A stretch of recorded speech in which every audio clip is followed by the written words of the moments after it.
Mistake జరిగినాయి, ఎందుకు జరిగినాయి, హ్యూమన్ ఎర్రర్ ఎక్కడ, కావాలని స్వార్థపూరిత రాజకీయాల కోసమో స్వార్థం కోసమో సెల్ఫిష్ ఇంట్రెస్ట్ల కోసం చేసిన తప్పుల్ని ఈ తెలంగాణ సమాజానికి ప్రజలకు మీ ద్వారా తెలియజేయాల్సిన అవసరం మాకుంది అధ్యక్ష. మేము ఎన్ని బాధలు పడుతున్నామో ఈరోజు ఈ రాష్ట్రం అధికారంలోకి వచ్చిన తర్వాత కిరీటం వచ్చిందని చెప్పి మేము సంతోషపడతలేము అధ్యక్ష. ప్రభుత్వం వచ్చింది, అధికారంలో వచ్చిందంటే ఒక బాధ్యతగా ఈ ప్రభుత్వం, కాంగ్రెస్ పార్టీ ప్రభుత్వం ప్రతి విషయంలో చిన్న విషయమైనా సరే చాలా ఆలోచించి నిర్ణయాలు తీసుకొని ముందు పోతున్న తరుణంలో వాళ్ళు చేసిన నిర్వాహకం గురించి మేము ప్రజలకు చెప్పకపోతే అది మా తప్పు అవుతుంది. మేము చేతగానే వాళ్ళం అయిపోతాం, మేము చెప్పలేని వాళ్ళం అయిపోతాం. గత ప్రభుత్వం చేసిన పాపాలు, మంచి పనులు కూడా చెప్తాం అధ్యక్ష. వాళ్ళు చేసిన ఏదైనా మంచి పని ఉంటే కూడా మేము చెప్తాం. కేసీఆర్ కిట్ ఇచ్చిందంటే బాగుందని చెప్పినాం. కొన్ని విషయాల్లో మేము ఎక్కడ కూడా, వాళ్ళు కూడా రాజశేఖర రెడ్డి గారిని ఆరోగ్యశ్రీ పథకం బాగుందని చెప్పి కేసీఆర్ గారు మెచ్చుకున్నారు. తెలంగాణ ఇచ్చిన సోనియా గాంధీని మెచ్చుకున్నారు, దేవతని అన్నారు. కానీ మేము కూడా చెప్తున్నాం, మీరు చేసిన నిర్వాహకం వల్ల జరిగిన నష్టాన్ని ప్రజలకు వివరిస్తాం. తప్పకుండా ఏదైతే కమిషన్ ఏర్పాటు చేసిండ్రో త్వరలోనే కొత్త జడ్జి అపాయింట్మెంట్ అయ్యి కంప్లీట్ డీటెయిల్గా ఇన్వెస్టిగేషన్ అయితే అధ్యక్ష. అందులో ఎటువంటి అనుమానం లేదు. వాళ్ళు సభలో గొడవ చేసినంత, బయట మాట్లాడినంత మాత్రాన చేసిన పాపాలు కడుక్కుంటామంటే అంత ఈజీ కాదు అధ్యక్ష. ఇది రెండోది అధ్యక్ష, అది చిన్నది. రెండోది మీ అందరికీ తెలుసు, మా జిల్లాల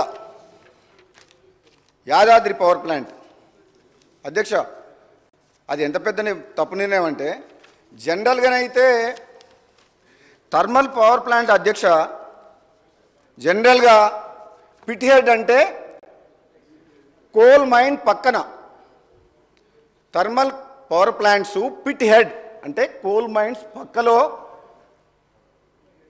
దగ్గరలో పిట్ హెడ్లో థర్మల్ పవర్ ప్లాంట్ పెడతారు అధ్యక్ష. మామూలుగా అయితే ఎక్కడైనా సరే, ప్రపంచంలో ఎక్కడైనా సరే థర్మల్ పవర్ ప్లాంట్ ఎక్కడ పెడతారు అంటే మైన్ పక్కన పెడతారు.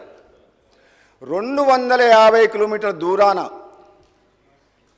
దామరచర్ల మిర్యాలగూడ దగ్గర ఆనాడు ప్రభుత్వం పవర్ ప్లాంట్ ఎందుకు పెట్టింది, అక్కడ పెట్టాలన్న నిర్ణయం ఎందుకు తీసుకున్నది ఇప్పటివరకు కూడా ముఖ్యమంత్రి గారు వివరణ ఇవ్వలేదు అధ్యక్ష. అది చాలా పెద్ద విషయం. ఎందుకంటే నేను ఆనాడు అసెంబ్లీలో ఉన్నప్పుడు, గత అసెంబ్లీలో చెప్పిన, 2018లో ఎమ్మెల్యేగా ఉన్నప్పుడు ఆనాడు సభలో చెప్పిన, ఓపెన్ మార్కెట్లో తక్కువ ధరకు కరెంటు దొరుకుతుంది, మీరు వేల కోట్ల రూపాయలు హై రేట్, ఎక్కువ రేటుకి ఇంట్రెస్ట్కి తీసుకొచ్చి ఈ పవర్ ప్లాంట్ కడితే వినియోగదారుల మీద ఎక్కువ భారం పడుతుంది, రాష్ట్రం కూడా అప్పుల పాలయ్యే అవకాశం ఉంది, దయచేసి ఆ యాదాద్రి పవర్ ప్లాంట్ విషయంలో మరోసారి పునరాలోచించాలని చెప్పిన అధ్యక్ష.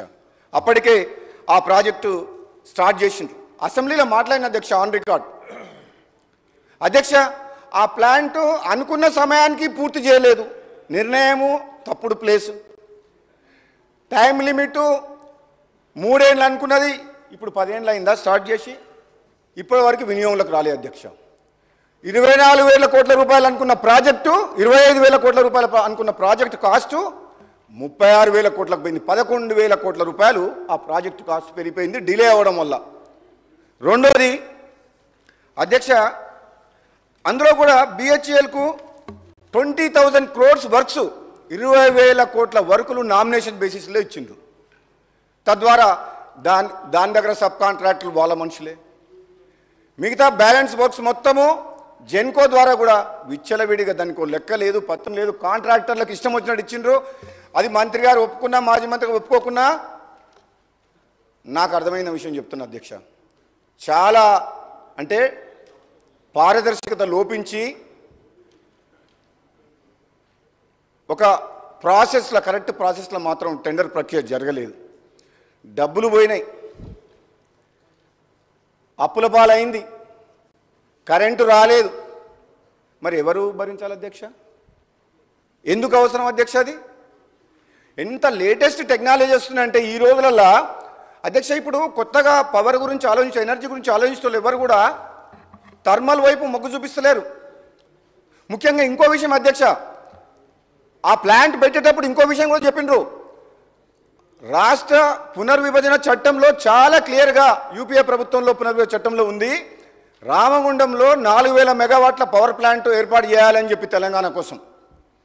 అప్పటికి 1600 మెగావాట్లు వచ్చిన తర్వాత మిగతా 2400 మెగావాట్లు కూడా నిన్న కూడా కిషన్ రెడ్డి గారు మాట్లాడి ఈరోజు పేపర్లో చదివినా అసలు మీకు కావాలన్నా ఇప్పటికి 4 సార్లు లేఖ రాసిండ్రు ఎన్టీపీసీ స్టేట్ గవర్నమెంట్కు.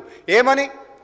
ఆ 2400 పవర్ మెగావాట్స్ మీకు కావాలన్నా వద్దా, మేము ఇతర రాష్ట్రాలకు ఇవ్వాలన్నా అని. దానికి ఆన్సర్ చేయలే. యాక్చువల్గానైతే వాళ్ళు ఎన్టీపీసీ అప్పు తెచ్చుకొని వాళ్ళు ఖర్చు పెట్టి వాళ్ళు డబ్బు తెచ్చుకొని కట్టి 2400 మెగావాట్స్ మనకి ఇస్తామంటే వద్దని యాదాద్రి పవర్ ప్లాంట్ అప్పు తీసుకొచ్చి కట్టిండ్రు, కానీ స్టార్ట్ కాలేదు. మన పునర్విభజన చట్టంలో ఉంది, మనకు పవర్ వస్తుంది, వాళ్ళ డబ్బుతో కడతామంటున్నారు, పవర్ సప్లై చేస్తామంటున్నారు, రామగుండం మైన్ ఏరియాలో ఉంది. ఇంత కష్టపడి ఇక్కడ యాదాద్రిలో కట్టాల్సిన అవసరం ఏముంది? అధ్యక్ష, కొన్ని వేల కోట్లు ప్రజా